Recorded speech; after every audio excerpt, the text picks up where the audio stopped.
My mom told me not to talk to strangers on the internet, and I'm glad I didn't listen. We are the Certified Noonas, your sisters in the love of Asian entertainment. Hi, I'm Amanda. I'm Natalia. And I'm Sky. And it is that time again. We're just a trio this week. But that won't stop us from talking about what we've been watching this month. Okay? Mm-hmm. We're going listen, we may be down in man, but we're never down in spirit. You know what I mean? So that's what we do at the end, the last episode of every month, because the people love it. The people downright love it. We just tell you what we've been watching and what shows we think you might like if you like the same sort of shows as us. Easy peasy. And I do believe Sky is going to start us off. Sky, what is a show y'all have been enjoying this month? Night Flower. I finished it. So like that's part of the reason I want to talk about it. I want to say it was 12 episodes, but I have to go check myself. Over on Viki. No, that's a lie. I watched it on Cocoa. Cocoa, yes. It is on Viki, probably with Plus if you do the Viki Plus thing, but I do Cocoa side of it because that's just what I do. It is an NBC drama. And it did finish the 17th. 12 episodes. And I've kept up with this one pretty well. Like, I did get a little behind, but like I've kept up with this pretty well as it's been airing because I had looked forward to it ahead of time. It is, to me, I feel like there's a spectrum of sageuk Korean historical shows, and I think that you definitely have like the bloody serious ones that have zero comedy in them. So that's like a whole entire extreme. It's about the then intrigue. You kind of have, then you have a step out of that that's still pretty dark, but has a little bit of humor in it, which I would put like My Dearest into that, but it was a lot of blood still and a lot of pain. And then you start kind of moving into, there's kind of this, a lot of play here with lighter fantasy sageuks that they can get super silly, but even the super silly ones quite often, because it's set in a specifically, like this one is specifically set in a Korean historical time, even though it's a obvious, there's no supernatural element to it or anything, so it's like it is Korean historical era, but it's comedy, but they're still like, oh, the bad guys are doing bad stuff, and the bad stuff is pretty darn bad. It's political intrigue, but then it's like, oh, people are dying. Kind of like Rookie Historian, in my opinion. It was kind of funny, but like, the bad stuff's pretty bad, so you kind of have to put trigger warnings on a lot of these shows, like even the lighter ones, because like... Yeah.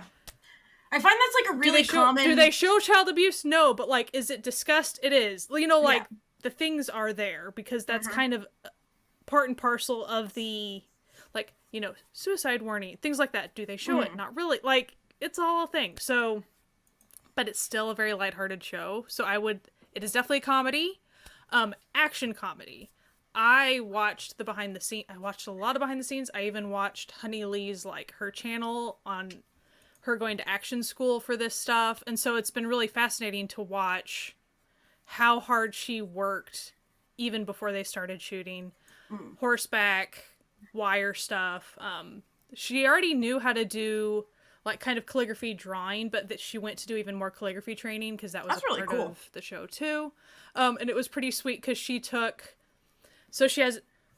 her main character has like a servant girl that's like, you know, her best friend, but also, you know, the person that serves her. So the younger woman that plays that role, the actress, she took her to the calligraphy place too. And her character is supposed to be really good at calligraphy, and it was the actress's first time learning how to do it. Cute. And so she was just terrified because she was like, I'm so bad at this and my character has to be really good. And this is like really not okay. Don't worry. But Honey Lee was just so sweet to her. It's just very cute. So I had a lot of fun like looking at the behind the scenes stuff, but the show centers around I think I've talked about it before too, but like she's a widow, but she never saw her husband. Her husband supposedly died right before the wedding. Classic. But she still has been living as a widow in the Joseon era, and that means that you really sit there and you have to just mourn your husband. And it's been 15 years for her, 12 or 15 years, I don't remember, a long time. And she never even met the guy. Like, right. But like, so she lives with her in-laws, like in her in-laws' house, like pretty much in the little temple area to like mourn the husband like all the time. It's a whole thing.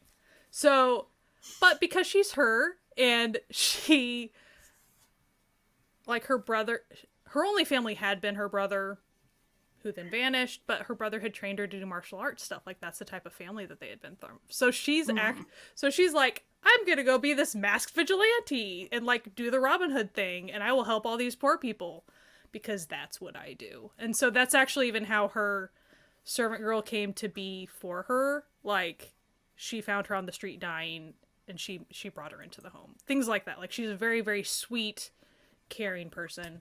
But so she gets all dressed in black with a mask and just flies across the rooftops and is really good at beating people up. Like, it's really fun. Love it. So it's very silly. Of course, you suddenly have a captain of the guard. Wait, I have a question. Uh-huh. Is he hot? Yeah. Uh-oh! Uh-oh! So it's actor Lee Jung-hwan, which... He's pretty hot. He's a model. He's a good-looking fella, okay? Yeah. All right. All right. You know you're reaching very, very mild status when he's played a gay character too, like gay best friend characters. Like he looks stylish, just like his face looks very stylish and stuff. So, they don't. It feels a little like a Noonas romance on some level because there is like probably an age gap between the characters, maybe, but there's definitely an age gap between like the actor and actress. Like, pretty obvious, but they don't really play on that because the whole thing about widows, they cannot get like that's a no. Like you're actually really supposed to kind of off yourself. You're really not supposed to even exist anymore. So of course to be a chaste woman, you should not be getting remarried. That is not a thing. So I will say that's a part of the show, but that is not near as much as you think. The romance is pretty small compared to they kind of mostly become friends and partners in taking down like the big baddie of the show, which is like kidnapping children to like sell them off and stuff, and that is kind of the crux of the thing. There's kind of a mystery with the king involved, all this stuff. And of course, the whole time she's been holding out hope that her brother her long lost brother is somewhere out there. So that's a big thing for her character. The main guy has a mysterious past as well. That's a whole thing that I can't talk about. Then of course you have a secondary couple happening, which is so the main guy's older brother, adopted older brother. He's like the main royal secretary guy. And he's played by Lee Ki-woo. So yeah, like of course. That's An attractive family. Okay.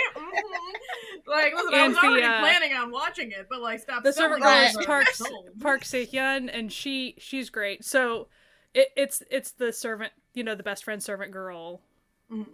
That's how they pair off. That's usually how it happens. But again, it's really not emphasized. Like, that is not really. It's usually what mask shenanigans are we going to get up to? What Honey Lee usually kind of has to play two roles, essentially, of the wearing white widow, and so she has to always do all this really pious type stuff and gather with all the women. So it's a thing. And then, but on the other side, she's doing all this, like, save the poor people. So it's a good time. I really, really recommend it. But I mean, if you don't like the funny, it's very purposefully silly a lot of the times. Yeah. It isn't as slapstick as you'd think, but since it's very action side of funny, it's hard to explain. But, like, the political aspects, they take up a lot of time, and it is a thing. So it's not just her doing stuff. It's like, oh, what is the main... It's always the left minister. It's never anybody else. It's always the left minister. Always, 100% of the time. Like, listen, and they always just find the shiftiest looking, like, you're just like, come on now. Like, why would you trust this person with anything? Like, get out of here. Like, well, and what's tricky about that is, in this show, the left minister is her father-in-law. So, like, he's actually very nice to her, and that is who she's, who has, like, been giving a roof over her head for 15 years. The shenanigans. There's also a really cute little girl in it who, she was kind of an impoverished little girl. The dad sold her off for money for his gambling debts, and so the lead character of, like, Honey Lee's character swoops in and, like, tries to buy her, but in the meantime, the captain of the guard sees this happening and so they're fighting over who to buy. Who gets to the rescue? little girl. So they're, like, yanking. So it's, like, funny, but at the same time, like, okay, just one of you, like, save the girl. Like, yeah. So one of you, please. Like, they're getting away. Come on now. So, yeah, it's a lot of nighttime, like, for a while, he can't figure out who she is. Right off the bat, he figures out, that's a woman. That is not a dude. Like, he figured that out. But everyone thinks it's this guy at night that saves all these people and stuff. And a few episodes in, he already starts being like, oh, I'm kind of enamored. But he doesn't ever act on that, really, because he eventually figures out, like, widow, can't do much about that. And he's very straight-laced, like, that's his character.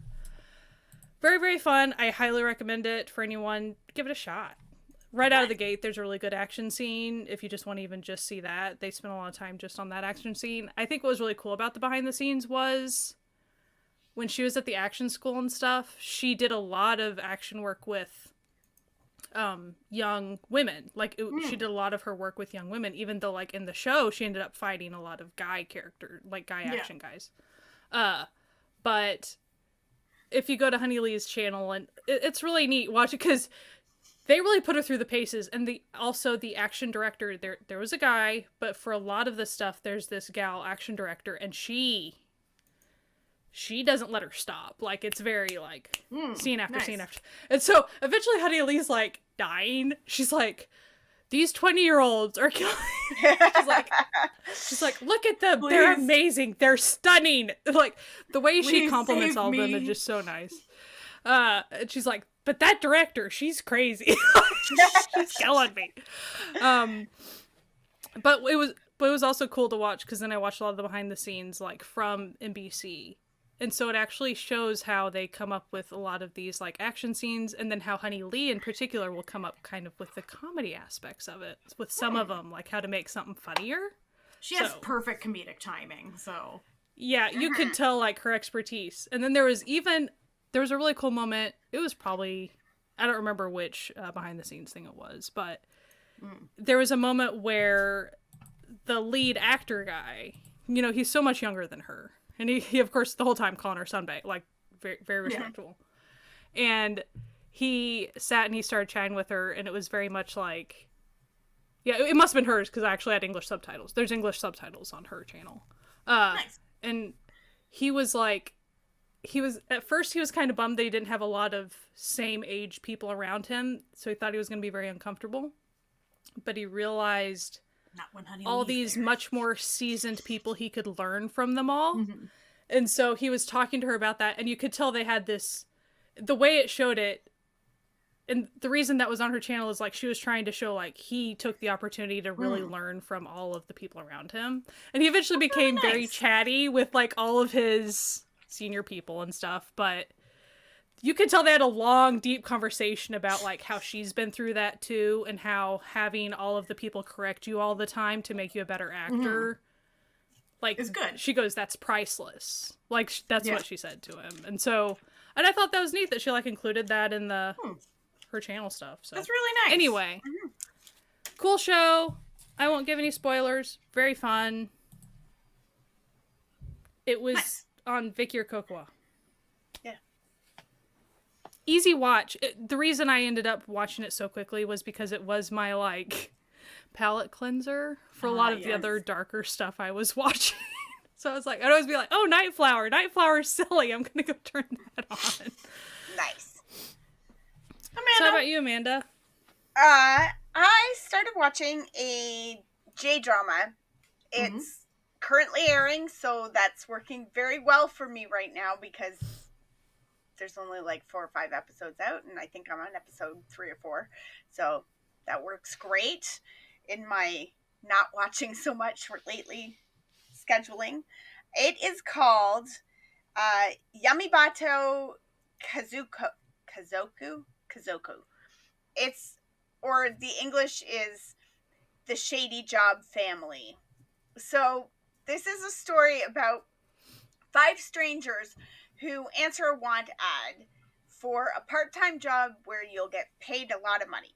And they're all in various stages of their life that they need this. So these 5 strangers get together.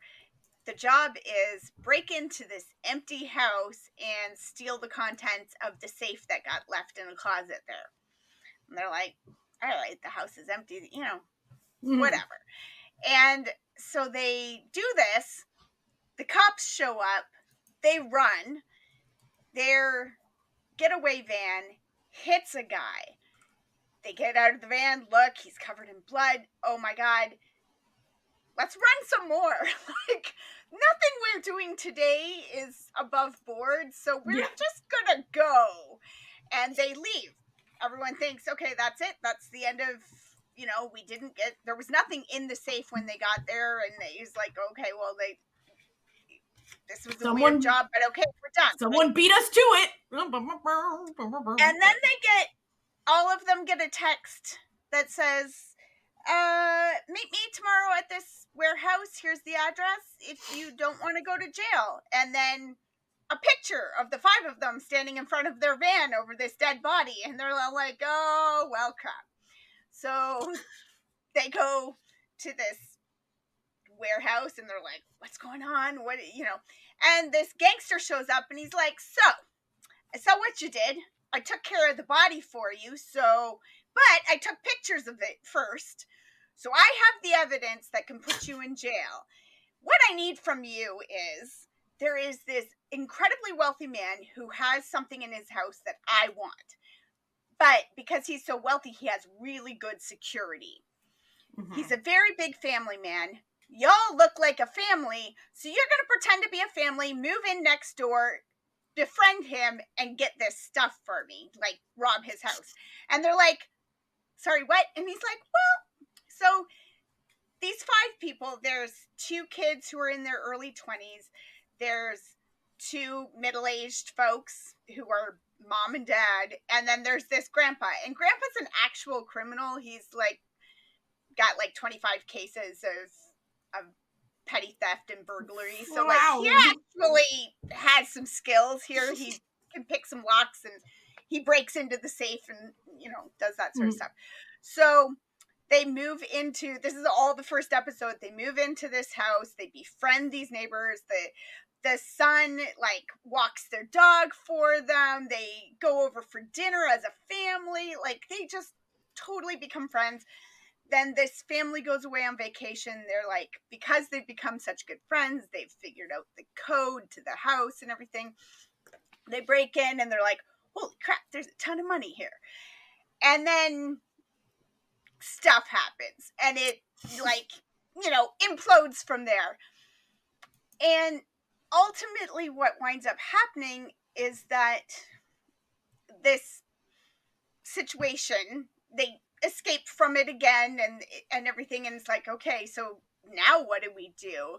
And Gangster Face, you know, shows up again and it's like, well, y'all work for me now. I have another job for you. And so the second and third episodes anyway, they're running a family restaurant business while they keep an eye on these other gangsters and stuff. Like, it's very weird, but very funny and very found family. Like, they'll do this stuff and then they're all like, basically they're living in this warehouse, and they sit around the little table eating their cup noodles, but none of them have families. Like, they all have different sort of sad stories about how they wound up where they're at right now. But they're all kind of really enjoying this being part of a family thing, even though it's not a real family. Family's what you make of it, really. Yeah, you know? So like, it could be a real family. Like, it's fine. Very cute. I don't feel like this is giving anything away, but the gangster is not who he appears to be. I had it figured out about halfway through the first episode, and then they reveal it to you at the end of the first episode. So, and it's just, it's funny, but it's also like a little bit scary. They're dealing with a lot of gangsters and stuff. Not like real scary. It's got that vibe of, like, you know, nobody's gonna wind up dead. Like, it's probably. So, what's the tone of it? Is it a comedy or what?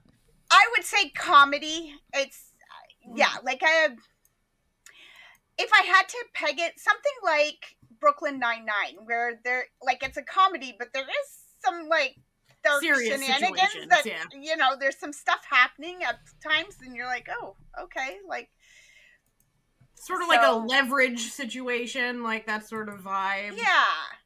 So I am quite enjoying it. It's not. I was a little worried initially that maybe it was going to be darker than I thought it was going in, but what I had seen was, I'm having a lot of fun with this, and I thought, like, fun is not the way people usually describe it. If it's dark, like, they're enjoying it, but you don't usually say, like, I'm having a lot of fun with this really super dark serial killer show or whatever. Right? So I was like, that was why I was willing to give it a go, and so far so good. I'm digging it. Like, they opened this little restaurant, and the problem is Dad used to have a restaurant, and he can't not be good at it, and so they're so good at it, it becomes like the best restaurant in town, and they're so busy they don't have time to do their the crime, the crime that they're there for, like classic caper, so there's you girl boss too close to the sun today. Crime family. It's just so silly, and like the dad and mom just call each other mom and dad all the time. Like, I don't know if they don't remember what each other's real names are, or they just don't care, but they're like mom and dad. And I thought for a little while that maybe the daughter was actually supposed to be younger than I thought she was, because she's got that sullen teenage daughter thing happening that very well. And the main character is sort of the son character, and he's just a method actor, you know? Like, they're just really into the role. They're just passionate. And Grandpa's hilarious. Like, he's just this goofy little grandpa. Like, it's just very fun, found family shenanigans and crime. And should I ask where it is? It's in a place. Is it somewhere? Okay, yes. Say less. Say no more. Got it. We understand. You can find it if you believe in your dreams. Exactly. It's probably not that hard. You could probably find it on Twitter. Yeah, you can probably find it. Don't worry. That sounds fun. For mine, I'm gonna start with I've been watching a lot of dark stuff, and like Sky, when you watch some dark stuff for like other things that we're working on, sometimes you're like, well, I gotta really like counterbalance this with something else. So I picked up the Chinese rom-com. It's not a rom-com. It's the Chinese romance sports show, Amidst a Snowstorm of Love. Watch the whole thing. It's on Viki, and it's on WeTV, and in some places apparently it's on Netflix. It's not in Canada, but I don't know. All right. So the basic plot is there's this girl who is like a billiards player. Now, I need to preface this by saying my knowledge of billiards is that it's played on a table with balls. That's it. You hit them with a stick. That's the only thing I know about billiards going into this show, and that's the only thing I know about billiards coming out of this show. It is on Netflix in the US, or it's coming to Netflix. Okay, it might be coming to Netflix in Canada, but when I watched it, it was just on Viki and WeTV. So she's in Finland with her brother, because her brother's going to go to university in Finland, and she's there for like a competition, but the competition's not for like a little while. So she went there earlier with her brother to help her brother like find an apartment and stuff for this university he's going to. And there's this big snowstorm and they don't have anywhere to stay. Like something got messed up with their like reservations or whatever. And they meet a Chinese guy who's also there just chilling in Finland, okay? And when I tell you this man is the most intense dude you've ever met in your fucking just for the record, life. I've watched 2 episodes of it, so I know what she's talking about. I've watched a little bit. He's the most intense man. Okay, Sky and I had a big discussion about this, which I'll get into later. And then he's like, hey, let me buy you a drink and I'll take you to your hotel. Like, I'll show you around. And then, which is less sketchy than it's like. Than it sounds, but like he wasn't skeevy about it. I will be clear. Gross. Like he's never like creepy. There was another dude involved. Like it wasn't weird. There were other people. And then you find out that he was a like phenomenon genius billiards player who had like a disagreement with a judge when he was like 15 and was like, fuck this, I'm out, and has now been like working on his master's degree in Finland. This is actually the point of the show which made me laugh the most, because like, so she has an older cousin who turns out was like his best friend back in the day. Okay, and then there's like a third dude, and the 3 of them were like the billiards geniuses. Okay, and they're like, oh, you gotta get him to, like, he's wasting his life, you gotta get him to come back to billiards. And I'm sitting here watching this like, the man's about to start his PhD. What are we talking about? He's wasting his life because he's not in billiards. And not only that, it's like he owns billiard halls like in Finland. Like he has like a side hustle, not in school. Like I'm sitting and like here, he gets to play whenever he wants. Yeah, so I'm just like, just because he's not competing, he's wasting his life. Anyway, he falls immediately in love. Okay, so he falls immediately in love. He is gone. He falls immediately in love. And I know what you're thinking to yourself. You're thinking, Natalia, you love simps. This man must be a simp. You must love his energy. Now I'm going to tell you something. I don't love his energy, okay? I don't love his energy. And this is where a good simp should have golden retriever energy. He has German Shepherd energy, if you know what I mean. Like, he's real intense about it. Like, he doesn't do anything creepy. He doesn't do it. He's not, like, violent or, like, weird. He's very polite. He doesn't do anything not asked for, just to be clear. He doesn't, like, he doesn't, like, you know, push her boundaries or anything. But there's just something so intense about him that I'm just like, ugh. And actually, it's really funny because I was reading, like a tweet where someone had translated, like, the actor who plays him, Leo Wu, had like him talking about all his roles and basically how every male lead he's ever played, except for the tennis one, was been the worst dude ever.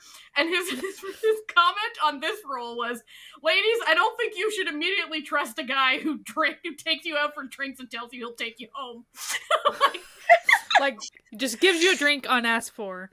Yeah, but anyway, the show just progresses with a lot of billiards playing. Where does the relationship go on at a breakneck pace? No, like, is it pretty quick, or is it not? The weird thing about it is like it doesn't like progress. Like it's not like a hot and heavy relationship or anything. But it's just like the 2 of them are just like, yes, we are now immediately in love. Okay, like we are immediately this is the only person for me. And they just progress, like they don't like, you know, jump in bed together or anything, but it's just like, we're in love now for the rest of this show. And you're just like... Just from the jump. Oh, okay, like you don't know anything about each other. Because like, but, you know in episode 1 and 2, it is very like, we immediately have a connection, which is, some people have that, so like, that's whatever. Mm-hmm. But But like, it reminded me of the intensity of like college relationships, to where it's like Christian college. The moment you feel a little chemistry with somebody, it's like, it's marriage well, time, baby. I'm hyper committed to this. So I'm available these days. Like, in certain times. Here's my schedule. It's very much, here's my class schedule. You're going to see me at these times. They kind of had a conversation like that, and I was like, okay. It's very...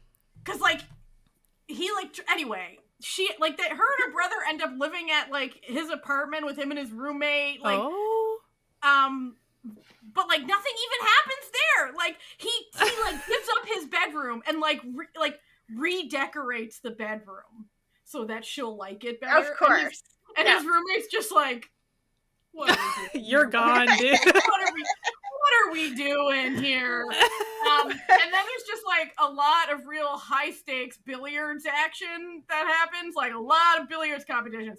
Now this is my one main criticism of the show, and this was my same criticism of Falling Into Your Smile, another sports, it was like a esports C-drama that I did enjoy, is that these shows need to realize that not everyone watching the shows will be familiar with their very obscure, like, specific sport. Okay?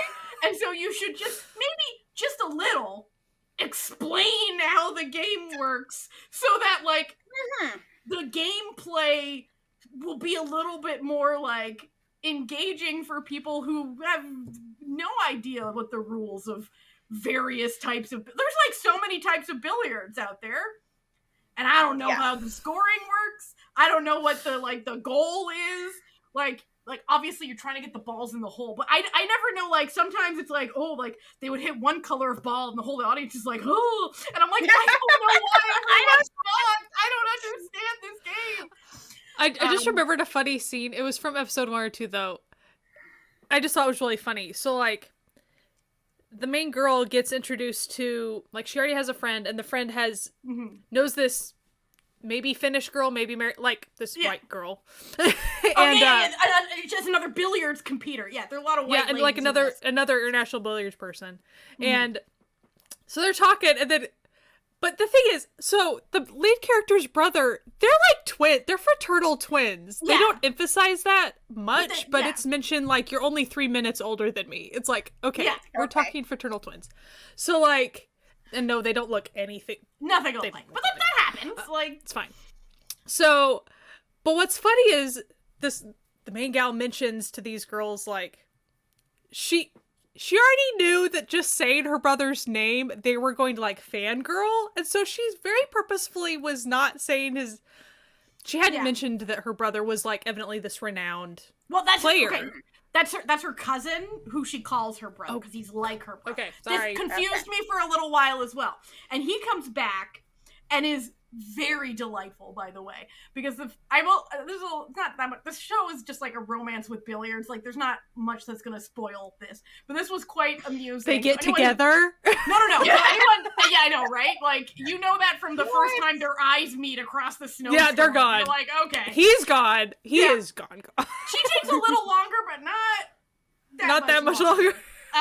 But the brother, because she saw him play billiards, and then she was gone. Yeah, then she was like, well, I guess it's meant to be. So, like, the older cousin shows up, and he was, like, her coach when she was little. Like, he taught her to play. And so you then find out that, like, there should be some bad blood between him and, like, the main dude, because it's like they were on the same billiards team, but after this, like, incident, and he left, and everyone was like, so, like, oh, he abandoned the team, whatever. And so, like, there's, like, this really tense meeting. So you as the audience are like, oh, he's gonna, like, object to, like, the two of them getting together, and that's gonna be, like, the source of conflict. And then he, like, takes her aside, and he's like, so, when are you guys getting married? Like, I can, like, convince the rest of the family of this. I think this is a great pair. And she's just like, what? It's like the most tense conversation I've ever seen of, like, just like, see you again. He's like, I'm so glad you guys are getting together. Like, I can tell this is true love. Big fan of this. A lot of nice suits, because apparently billiards is played in 3-piece suits. I did not know that information. Yeah, like, everyone's wearing suit vests and gloves and fucking ties and Wow. shit. I'm like, this is wild, okay? Like, why? I don't know. I don't know why it has to be white. It never gets explained. Because none of it's explained. But it was fun enough. Like, I wasn't bored during the 30 episodes, but except for like a few like the long, you know, billiards playtime. I'm like, I'm lost. I don't know, but I feel like if you like billiards, this might be the show for you, my friends. Not what you've been waiting for. I know, it's not super heavy on the whole like glory of China, if you know what I'm talking about, in these kind of children. But like it does have a little bit, because it's a Chinese sports show. So it does have a little bit about like, oh, China really needs to prove themselves on the world. I'm like, yes, because China in sports traditionally has had a hard time proving themselves on the world stage. What are we talking about? What are we talking about? Like, they freaking sweep the Olympics every time. What are we talking about? Right. But, anyway, it was fun. It was cute. He was a little too intense for my tastes, but I'm sure that would appeal to a lot of people. Sure. So yeah, so that's it's all the episodes are out. They weren't all out when I was watching it, but they're all out now. 40 40-minute episodes. It's based on a story that was written by the same author as Go Squid. So like, if you're curious, but it is different. Very like different. Natalia and I kind of sussed out like how we talked about that together. But anyway, it's enjoyable, and I thought it was fun. So. Anyway, Sky, what else are you watching? House of Ninjas. I'll talk about Captain and King later, because you can't talk about much of it, because like it's still airing. So, and I will not spoil House of Ninjas, so don't be scared. House of Ninjas is on Netflix. It's a J-drama, and it's about ninjas. Imagine that. It is about a family of ninjas. It's only 8 episodes, and the episodes are really not that long. I want to say they're around 45 minutes, 50 minutes, if I remember right. So well done. So fun. I cannot tell you lots about it, obviously, but at the very beginning, it's very, like, you can... because something happened... They're trying to be just not a ninja family. They're trying to just be people. And so you even have like, there's a very young boy, like he's 6 or 7. He is adorable through the whole thing and such a good little actor. And he does not know they are ninjas. He has not been told. Okay. So like they've kept him in the dark. But then there's a teenage girl. Then there were kind of 2 older brothers, and then you have the mom and the dad. And then you have grandma and a cat. There's Black Cat with a smushy face. Question, is the Persian cat a ninja? It's alluded to maybe, but they don't go very far with that. So anyway, well. Grandma, you can tell that because of a thing that happened, they're trying to all be normal. Or you can tell the dad has tried to make that decision for the entire family that we are not going to be shinobi anymore. And you can tell that was not necessarily agreed upon with all of the members of the family. Gotcha. So you start seeing the things in a lot of, but not every member. So like, they're the brother, and he's kind of the main character. He just does vending machine stuff. Like, he just fills vending machines now. But what's funny is when his partner worker guy, like, isn't looking and he's standing really far away from the vending machine and he's needing to load it, he just throws the soda. Classic. Classic. Nice. Love it. So like that's the type of shenanigans that, like, so it is funny, but it really doesn't go super far with that. There is, there's some violence. Ninjas. So there you be. There's a... So it kind of talks about the backstory of stuff, shows the past, like what happened to make this. The family owns a sake company, a sake brewery, and the dad, of course, wants the son to take over. The son does not want to take over. Also, when you're a ninja, you can't drink, so like that's a thing. So like, sake brewery. Anyway, that's their like cover. The mom is super bored and does not. you can tell she never agreed to this new life stop change. doing the ninja stuff. Yeah. The grandma is she's retired, so she gets to eat meat and stuff now. So that's the whole thing. But when the little boy doesn't know, the little boy doesn't know. So even at home, or like, first 10 minutes of the show, it kind of shows the little boy, like, he's in the front yard, and then he goes and he takes his shoes off, and he goes around to get to the dining table inside. And Grandma was in one room, and suddenly she's at the dining table a little too fast for a normal person, much less a grandma character. And the little boy's like, and he's a smart little boy, and he's like, something's up. How did she do that? Like, he's very, and you keep wondering, he keeps on trying to measure the house on the outside, like, with his feet. And he, like, in the notebook, he's been trying to figure out why our house, like, doesn't make sense. Because there's all these, cookie. Like, hidden passages and stuff in it that he doesn't know about. So, like, it's cute. Awesome. Essentially, and the reason it kind of becomes a little bit funnier, there ends up being, like, a bureau that, like, is head over all the ninjas and makes sure that they do the bidding of whoever. And then, of course, there's, the bad guys came back. Just the typical stuff. But the fun is kind of Spy Family, essentially. Oh, I like it. Like, you just get to see, it's really the interpersonal, like, the growing up of these kids and stuff, and how there was a tragedy, and so that was a thing. But anyway, it's really fun. One thing I did want to point out in particular, two things. The way it's shot, very, very realistic. Like, you can see everybody's pores, like that type of hyper-realistic lighting. So kind of interesting with that.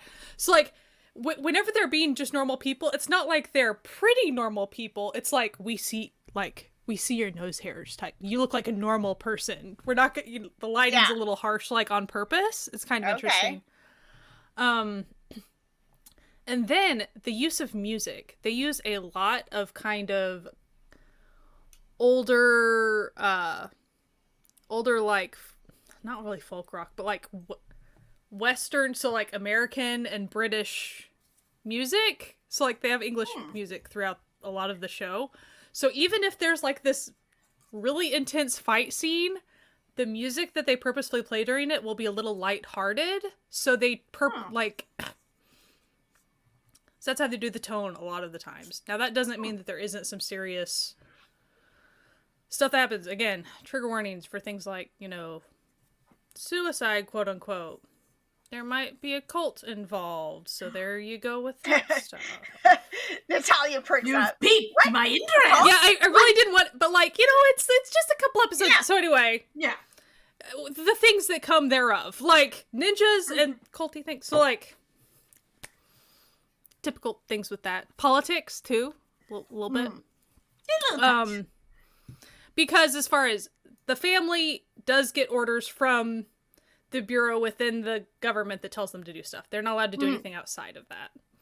So, I think it's very cute. I had a really good time. Like, I binged it pretty quick. Nice. Not like one sitting, but just a couple days. I had a really good time with it. So if you're interested in ninja-y things, the little boy is so cute. Like, so cute. And then the teenage girl character, she's real fun. Like, just, there's a lot of cool stuff. But also, they try to be normal people, too. It's adorable. People trying to... That's cute. Like, when you're a bored housewife and you're also a ninja, you just go and you start stealing spices from the grocery store because you can't think of anything else to do with yourself. So, that type of energy. Gotcha. All right. Oh, and then she starts going back to ninja stuff without telling the husband. So she's pulling a Mr. Incredible. Okay. And then of course that becomes a sticking point, as it does. So. Right. Netflix, super easy to find. Nice. I will say, I should have looked, because I think Netflix even has kind of a way they phrase these types of things, but it wouldn't surprise me if there's a season 2 the way it ended. Like, as far as the way it built up to something else. So, But I have not seen news of that or anything. I'm just going off of how the arc went, in my opinion. Gotcha. So, you know how Netflix does, like, here's your 8 episodes, here's your other 8 episodes, things like that. So, here's the last day. There's 2 episodes randomly. Oh, here's Bridgerton. I know every other time we've put it out all in one time in one season, but this year we're gonna split it in 2 for no friggin' reason. Thanks, Netflix. Love it. you're not bitter about that. Listen, okay. Why do I? No, you know what? I don't want to get into it. I don't want to get into it. Okay. Why? Me and Bridgerton. I don't want to get into it. So House of Ninjas, I do want to preface, like, on a personal note, I thought House of Ninjas was coming out on Valentine's Day. I had gotten my husband, like, we were gonna at least watch episode 1, and I didn't know if it was all dropping. Like, no one had said if it all was dropping. None of us knew. First of all, I got the start date wrong. It started on the 15th, not the 14th, which, fine, whatever. And then, yep, all the episodes dropped, and I'm like, well, that is a lot of time all at once, so we will not be doing that.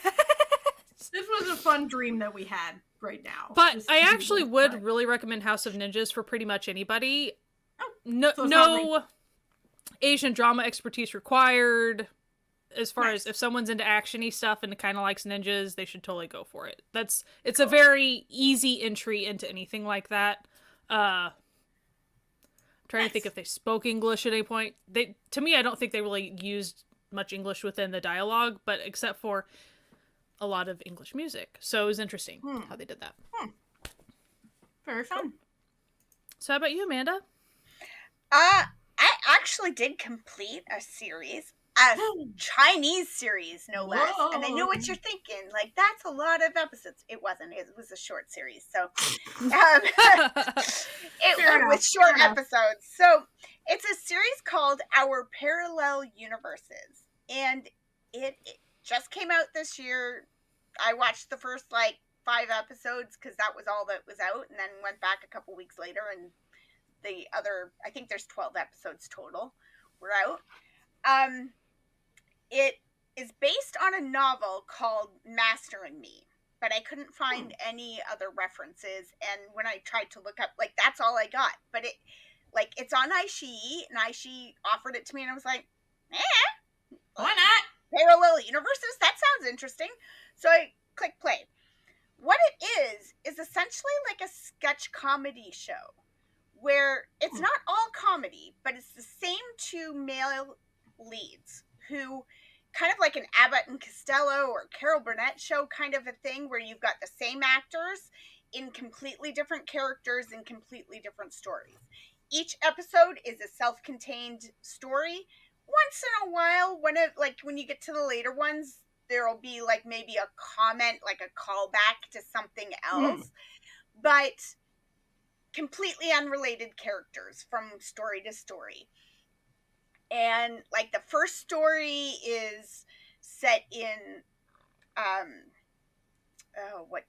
Republican era China, and one of them is this super famous dumpling master who has this restaurant that you have to wait for 5 years to get a seat at the table kind of thing, and the other is this guy who reviews restaurants and basically is hates everybody and gives bad reviews of everything, and it's just absolute nonsense with beautiful sets, this restaurant, gorgeous, and then it just gets ridiculous. It's a whole eating experience, and it's a whole thing, and you're like, what am I watching? It gets totally bonkers, but it's still good. It's very funny and very, watching that first episode, it very much had an Abbott and Costello kind of vibe to it, where the conversation they were having just seemed to go in circles kind of thing. But then the next episode, completely different. We're farther back in the past, and one of them is he's a really lazy dude who just doesn't want to do anything, and he happens to get 3 wishes from an earth god, but you know how 3 wishes work. It's never what you think you're gonna get. It's the monkey's paw situation. Exactly. Like another finger curls on the monkey's paw. Yes. And that one of my favorites. Like, it was just a really good little story. 25 minutes and tells you a whole story. And then there's a story about 2 brothers who were maybe criminals who were hiking to the top of a mountain or something, and then one brother pushes the other one off. And you're like, well, what's going on here? So that's a whole story. There's a revenge story about like this guy who wants revenge on his high school bullies, but again, there's going to be a twist. Every time there's a twist. Can't help themselves, yeah. Right? And the 2 have great chemistry together. They work together really well. There are very famous guest stars and people who I assume are very famous guest stars that I didn't recognize, but you're like, this person is clearly famous. Like, just the way they're being centered in this story, clearly. Like, there's one story where it's like, this guy, his whole family was killed by this evil, martial arts master, and so he's come to track him down and everything. And the lady who runs the tea house that they have their confrontation in is like a martial arts master, and very clearly actually is, because she does these stunts where she catches vases on her foot above her head and stuff, and you're like, this is not just, this is a famous, martial arts actress now that I just am unfamiliar with. So, I think that's one of the issues that I had with it, is that there's clearly some things in it where I'm not Chinese. I don't get it, right? I don't have the background, so the story doesn't, maybe the details are getting lost on me. I enjoyed all of them, but some I enjoyed more than others because they were a little more universal in the storytelling. And some of them you just know you're missing things, especially because some of them I recognized who the guest stars were and stuff, right? So I was like, oh, hey, it's that guy from that show. Like, that's cool. And then you're sort of wondering in the other episodes, you're like, I wonder who the famous guest star is in this episode that I just don't know because you're not familiar. Not familiar. Yeah. And one of the stories was a sort of a side story of Journey to the West, but not characters who are actually in Journey to the West. Almost like if Journey to the West were a play, they were the stage hands behind the scenes doing stuff, but let's tell the story from their perspective kind of thing. So some of them very silly, some of them very serious. I literally cried during one of the stories because it was that intense and the story was so well done. So it's hard to say sometimes that there's something for everyone, but I think there kind of is. There's sounds pretty varied. However, some of the ones they, like I said, some of them loved them. Absolutely, the first 4 or 5 episodes, I was so into it, and then the last 6 or 7, it was sort of hit or miss for me. But it might have just been my mood or something too. I just might not have been in the mood for those particular stories. So, but yeah, totally. It's on iQIYI. It's all out now, 12 episodes, all subbed and ready to go, and nice little bite-sized snips. So because they're each one-offs, it's little super short drama specials, and you can chop one off in an evening or something if you just have a little bit of time. Nice. Sounds fun. My second one here was also on iQIYI and is also a C-drama, but very different vibes here. So I started watching, it's a C-drama that just came out, literally It's a 24-episode C-drama that aired between February 1st and February 11th because Chinese dramas have no chill with their airing schedules. Yeah. So it was called My Special Girl. And, okay, the plot of this, I gotta admit, the plot was not bad. Okay, and I'll explain why. It seems pretty, like, common, but stay with me here. You have this guy who's like a software engineer with dead parents, the classic, and he's like trying to like make like a robot that can like analyze people's emotions, like a helper, sort of like AI helper, like, you know, like a Google Home that knows how you're feeling. Okay, that's basically like what he's up to. And then it's not going great. Okay, like, but he's doing his best. Okay, he's got like a cast of characters at his little company. Meanwhile, there's this girl who loves singing, but her mom's bit of a tight ass about performers, and like for some reason, it's never really explained why, but like hates singers for some reason, and so it's like it's been like forbidding her daughter from ever participating in talent shows, or like, and you're just like, why? Like, what are we doing here, Ma?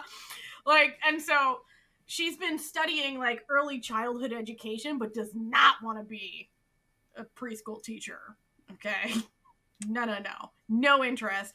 But she has a secret life, okay, where she like dresses sexy and wears a mask and has like a live singing show that she does, like a live stream singing show, which is taking place in the like the office building like across the hallway from this dude's like company. So it's like one of those shared, you know, high-rise buildings. And so she keeps running into him as both her like live stream persona and then just her everyday like person who just dresses like a, you know, it's like sweatshirts and like whatever. And so she falls immediately in love with him because, of course, like, even though he's like fine, like he's like 10 years older than her and he's like does not reciprocate whatsoever, but that doesn't matter for these plots. But he doesn't recognize her. he doesn't recognize that they're the same person. And so at first it's like they're saying that he has like facial blindness. He does not have facial blindness, okay? It's just like he can't recognize, like, if someone gets like done up and has like a lot of makeup, he doesn't realize that's the same person as, I mean, Hannah Montana, it was... Exactly, it's a real Hannah Montana situation. But unlike in Hannah Montana, they actually look like, she looked significantly different between, like, the two personas. So I was like, I could see how anyone wouldn't realize that she's the same person, because like she even puts on like a different personality, so she's like kind of sassy. Oh yeah, so then like, that's, you know, totally different. And then like, and in her normal life, she's like, you know, your classic clumsy, plucky, like cute girl. So she decides that she's gonna try to go like work for his company, despite the fact that she has absolutely no like no skills in that thing. But like all of like the guys that work at this office think that she's just delightful and charming. So they're like, oh, you should hire, like, we should find a job that she can do at this company. And they're like, oh, but you have to like get past like the boss. But she just is like really nice and genuine. And he's like, you know what? We actually need a nice, genuine person if we're making a robot that's like helping people with emotional problems. And so like, he's like, okay, we do have a job for you. You can go out and like take pictures of people like in different, like just out in the public with different emotions and situations that we can like feed into our database to like, so that's what she does all day. Anyway, obviously, it is a rom-com, heavy on the com, heavy on the rom. So like, you've got the classic, like she has her childhood friend who's been using her to like dump girls for years, who like suddenly realizes like as soon as she has a, you know, a possible guy interested in her, is like, oh, like I guess it's time. It's now time for me to finally make my move after 20 years. And you're like, honey, what are we doing? And then she lives with her aunt, who's also a live streamer, but her aunt works for like an NGO. and does like cooking live streams, but she's really bad at cooking, so they're like comedy cooking live streams, sort of. Like, and the main dude's best friend also is like a guy coming in to like do work at this NGO as well, and like she gets dumped by her fiance in like the first episode that you meet her, and so he's like, hello, I'm the handsome best friend of the male lead, and you're like, okay. Oh no, handsome best friend. Oh no. But there was one thing that happened that this is what I was telling Sky about this. We were just talking about nonsense we were watching. That this was like, it was about halfway through where they go on their first date. So this guy is 10 years older than her, so she's like 22 and he's 32.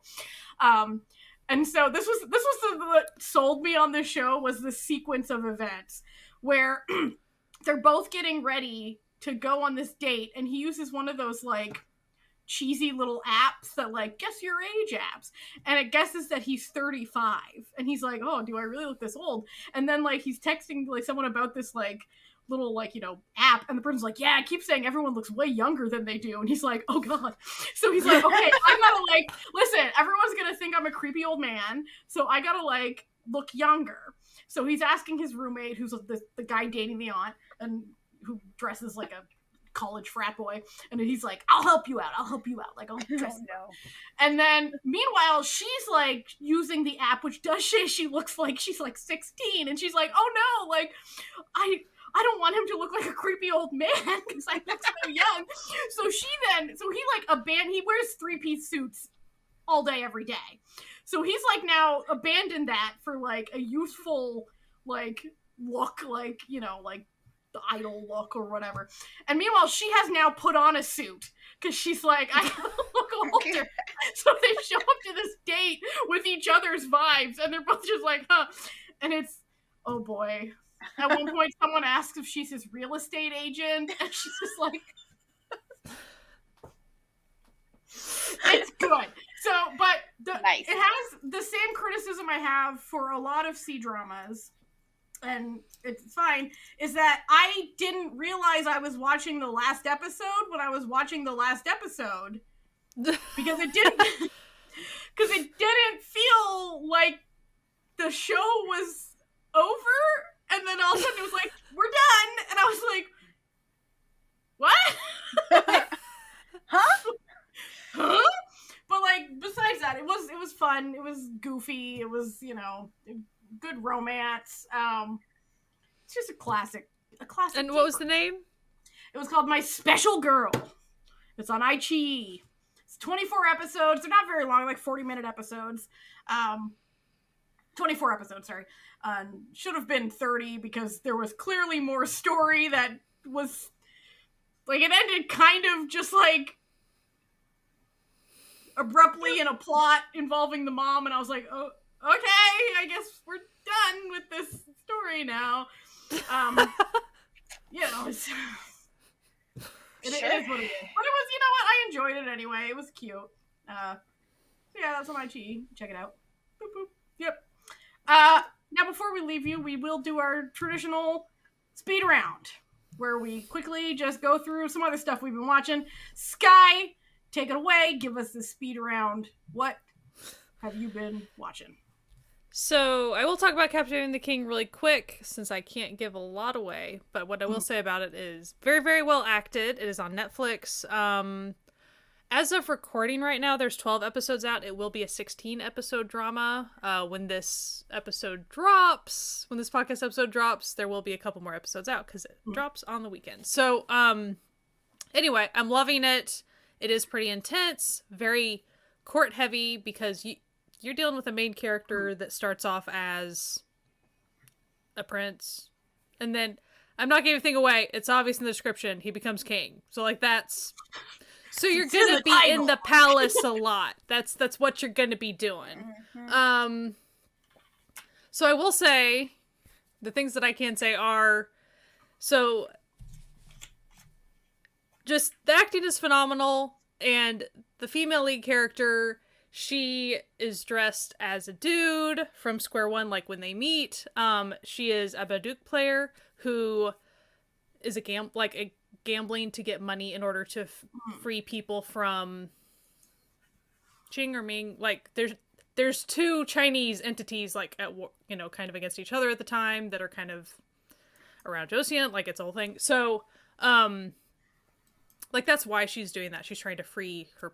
She's trying to help. She's a noble lady, but like trying to do something helpful. Yeah. So pretty much he comes across her when, you know, she doesn't know he's even there, and someone said something bad about like, oh, we think that because he was in Jing for so long, like he must be a spy, like, you know, no one trusts him now. And so she stands up for him, like very resolute, like, no, like there's no reason to doubt his stuff, whatever. And so immediately he's gone. He's like, I like this person. They're standing up for me and everyone else thinks I suck. So like, you're my person now because you're nice.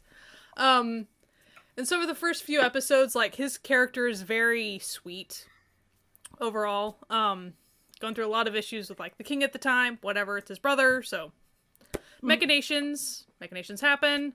And then he becomes king. And there's a 3-year time jump that I can't talk about. But, like, so she winds up, like, in the, like, getting a chance to be, because he's hiring pretty much a Baduk teacher, someone to come play Baduk with him when he's king, which, like, that's hard to find. And he's really good. So, they have a competition. She wins. And so... like, again, he does not know. He thinks it's a he. Like for a lot of episodes, the cross-dressing is working for the king. So like, and he does. There's a lot of Mulan type. I guess I'm attracted to dudes now type energy. So that's kind of fun. There's a whole episode that's pretty funny about that. There are a little bit light moments, but it is a lot of court intense stuff. Again, there's a lot of machinations with a lot of the characters. Cannot go into that. So, if you don't like political machinations within the palace, probably do not pass go. Do not watch unless you just want to watch like the first 1 or 2 episodes. But like it is very politics heavy, and it does get pretty intense to where they really do make you emotionally invested in like there's eventually a little young prince kid.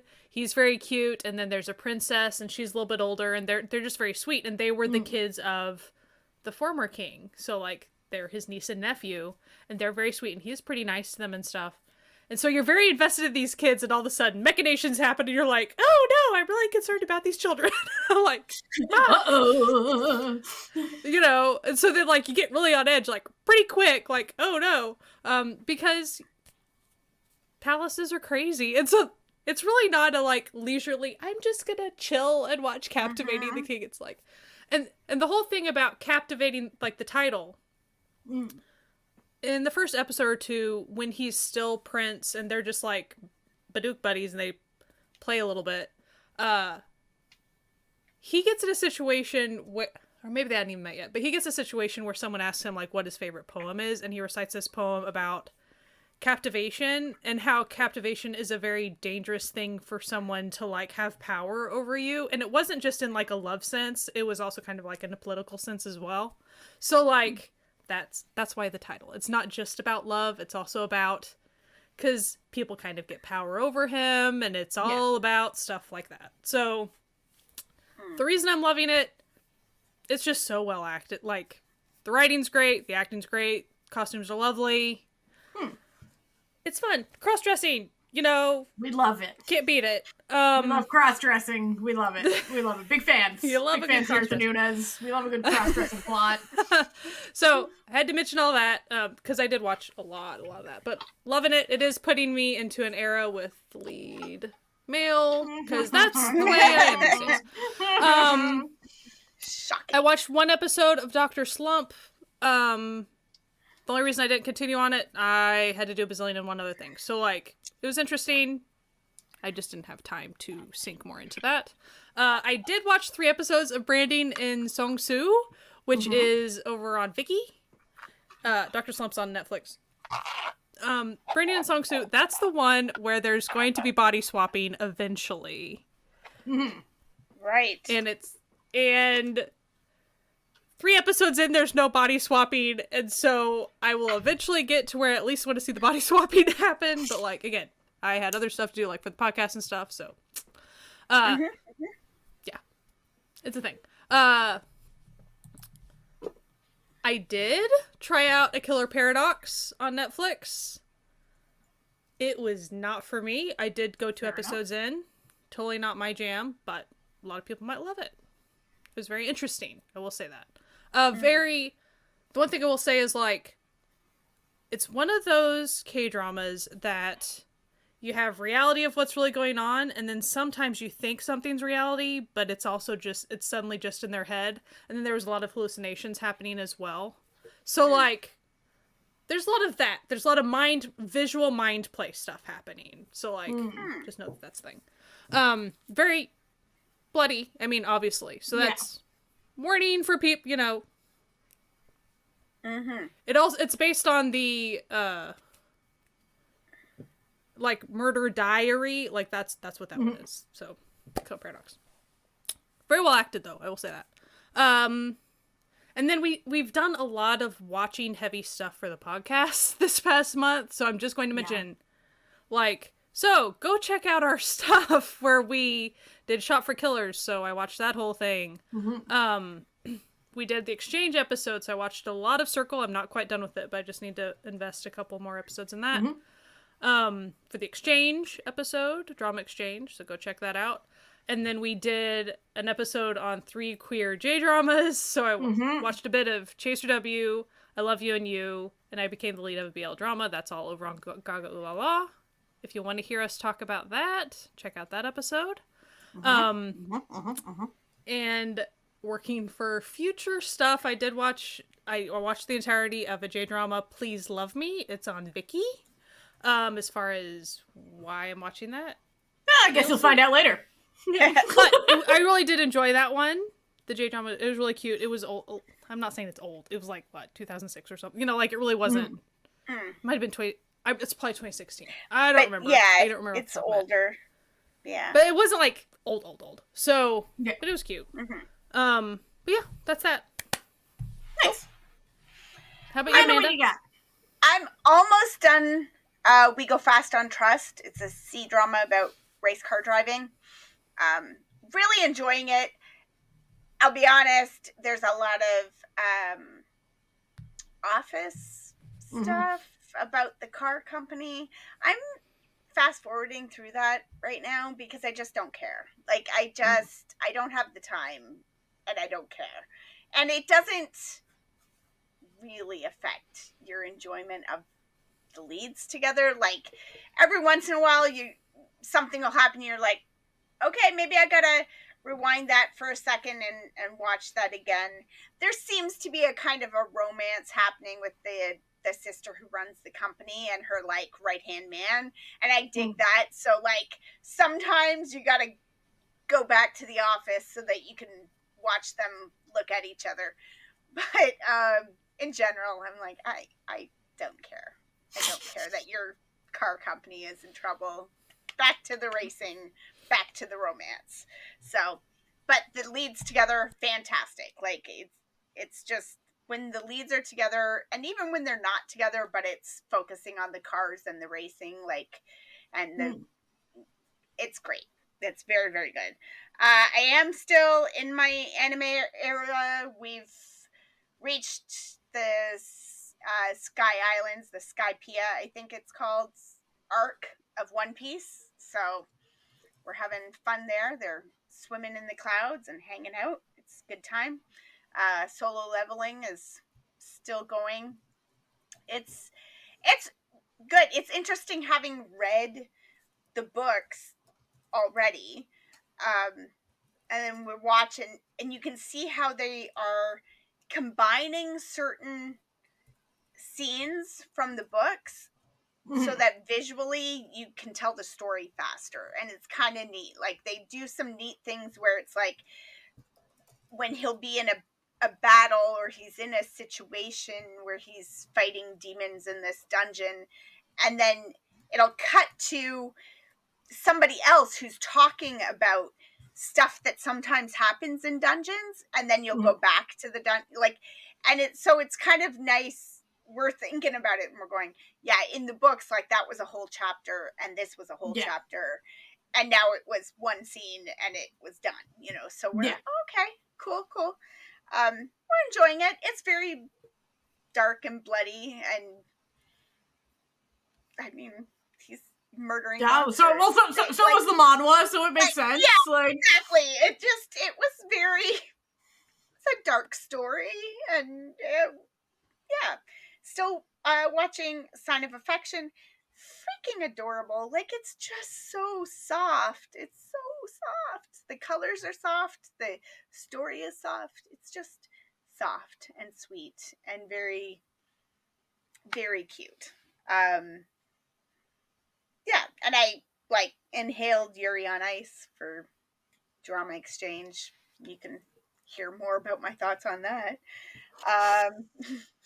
in that episode. So yeah, that's kind of, there was something else, I can't remember what it was right now, but there was something else that I started, and then I was like, no, not for me.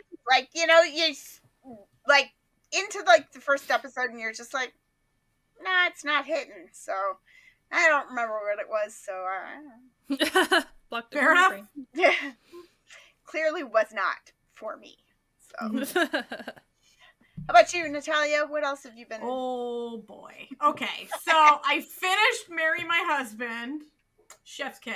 Okay, not gonna talk about it now because once Sky finishes it, there may be a live stream coming next month where we will discuss it. So you should come back for that. You should join our Discord because we always announce what live streams we're doing over there and on Twitter and stuff. Anyway, I watched, it's going to shock you, another C-drama. I know.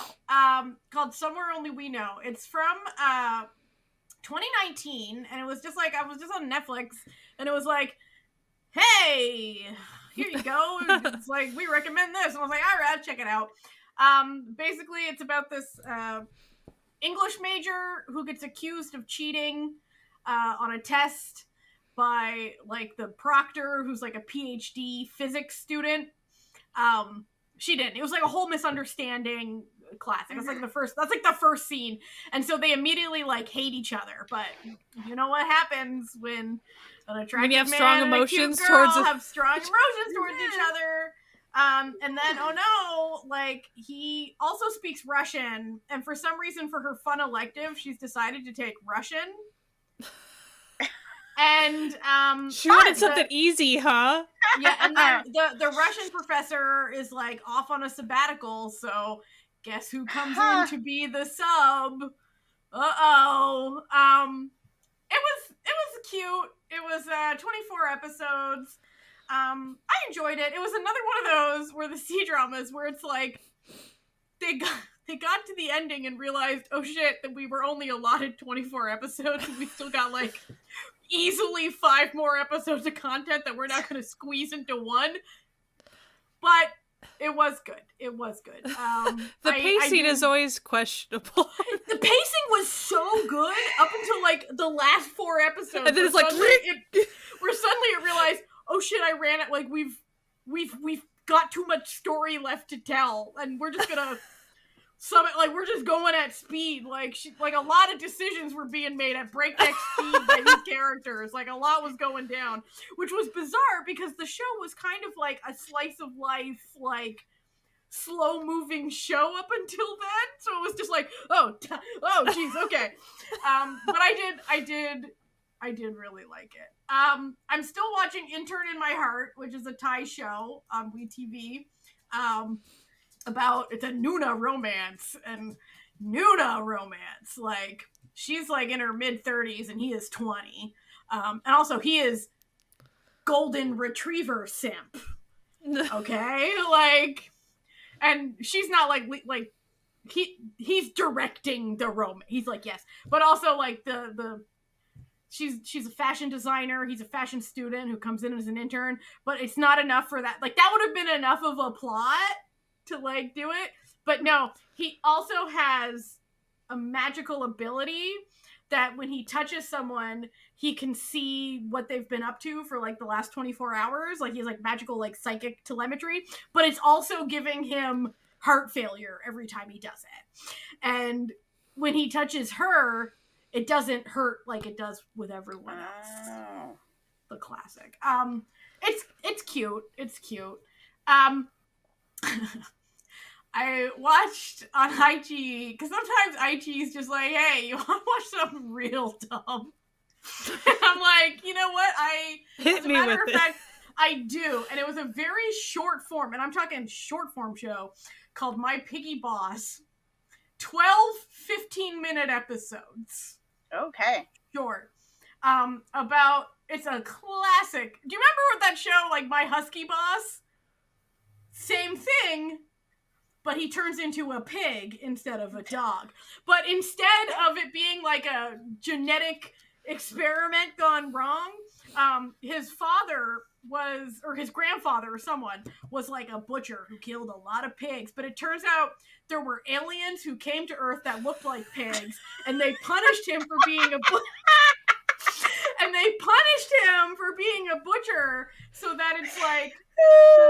So is this one of those things that they were aliens because they had to be aliens because they can't be fairies? I think so. I think so. But when I tell you, I have not laughed louder at a show than when they had this scene, because like they made like instead of showing like a pig alien, they made like a shadow puppet of like a pig with like, and then it's like the pig would be like a shadow on the wall, like, you are being punished by the alien pigs. And you're just like, what is this show? Anyway, and he's, and we've got, tsundere mean boss who turns into a pig, and then you've got the cute, plucky... So when you say pig, is it like a cute mini pig, or are we talking a large pig? No, a cute little mini pig. Little mini pig. Like, she has like, she carries him around in like a basket. Like, she has like a whole setup. So it's like she doesn't initially know that it's him. Like, she doesn't see him turn into a pig. So she brings him home. So like, she's like, okay, I guess you're gonna be my pet pig. And she brings him home, and then like, he, wakes up the next morning with him naked in her bed, right? Like, that's the classic. And then it's like, whoa! And he's like, calm down, I was the pig. And you're just like, okay. Okay, that's normal. Yeah, sure. And then it's like, you meet his mom, and the mom's like, and it's just like the classic, like, okay, she thinks that the mom's gonna like pay her money to like get away from her son, but the mom's like, no, you have to fall in love with my son, because if he doesn't find the love of his life by the time he's 25 or whatever, he'll be stuck as a pig. He'll be stuck as a pig forever. It was goofy. It was goofy. I did enjoy it. It was very, very silly. I'm watching the currently airing J-drama Sugar Sugar Honey on Viki. How is it? It's nice. It's nice. It's nice. We've got another intense dude. He's not as intense as previous, but like, he's a little more intense than her, who clearly has never been in any sort of relationship or spent a lot of time around men, is used to. So she was like a marathon runner who had an injury, so she couldn't do marathons anymore, so she got a real job as a, like, working at a hotel, and he's the patissiere at the hotel restaurant, which is like famous for their things. And he basically is like, hey, and she loves desserts, and he's like, hey, do you want to like be my official taste tester for like the new desserts I'm making? But like, I'm actually speaking in code. This is just my way of like trying to tell you. I want there to be a two-way tasting, you know what I mean? But so I'm only like I think like I'm only 3 episodes in. It's nice, it's exactly what you thought it was gonna be, like, if you've seen this type of J-drama before, it's that J-drama that I am also watching somewhere the Thai Cherry Magic, still enjoying that. It's very different from the Japanese one. So, like, go in not thinking that you're about to watch a direct remake of Cherry Magic, but go in going, I'm going to watch a GMM TV show starring Tainu. And go in with that has vaguely the same plot as the J-drama Cherry Magic. And I think you'll enjoy it a lot more than a lot of people who aren't enjoying it because I think they just wanted a direct translation of the J-drama Cherry Magic beat for beat, but with Thai actors, when in fact they're why like, not no, just go watch the Japanese one again? Exactly. Like we're making a GMM TV show. So it's, if you've seen a GMM TV BL, that's what you should be expecting to watch here. Okay? Don't fool yourselves into thinking you're about to see a Shafa Shafa And remake. it's an adaptation of the manga, right? Rather than it's not a but take on the drama. It's a loose adaptation of the manga as well. Like, so just think of it as a very loosey-goosey adaptation. But I will say, like, the second couple, like the writer and like the aspiring dancer, chef's kiss, they're great. The cat is like really stealing the show. Every time the cat is featured, you're like, damn, this cat's got it. Okay, this cat. No, it's cute. I'm liking it. I think it's fine. Like, as long as you're not expecting to just watch J-drama Cherry Magic 2.0. You can just go rewatch Cherry Magic. There's also a movie. You don't, like, just think of it as its own unique show, and you'll be fine. And finally, though, this isn't the only thing I watched. This is the only thing I'm going to talk about. I've been watching the J-drama Perfect Propose. It's on Gago Lala, which means it is gay. It's currently airing. 4 episodes are out so far. It's just 6 episodes, like 24 minutes episode type dealy once a week. Because I hate myself. It's good. It's basically about a guy who's basically being very much abused at work. Like, he's like a programmer and his boss is just awful to him and is constantly like, you're terrible at your job, you're lucky that we hire you. Like, but for some reason, despite the fact that he's terrible at his job and they're lucky that he has this job, for some reason the boss is always giving him big projects that need to be worked on last minute to be finished. So, like, how bad at his job could he actually be? Putting this out there. So then he, like, collapses on the way home, and a guy stops to help him, and it turns out this guy was, like, a childhood friend of his who worked for, like, a restaurant, but the restaurant, like, a very small, like, little cafe type restaurant, like, very small. But, like, the old man that he worked with, like, collapsed at work and is now in the hospital, and he lived with this old man, but the old man's son is like, I don't feel comfortable with you staying at the house with no one there. So he's like, I got nowhere to go. Like, hey, can I stay with you?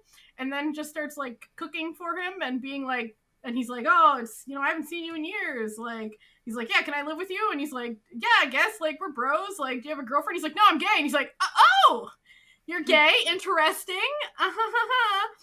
That's fun. There is, like, a slight consent weirdness situation in the first episode, but it's real quick, and then gets resolved real quickly. But, like, if you're, like, real stickler for that, just know that there is a brief,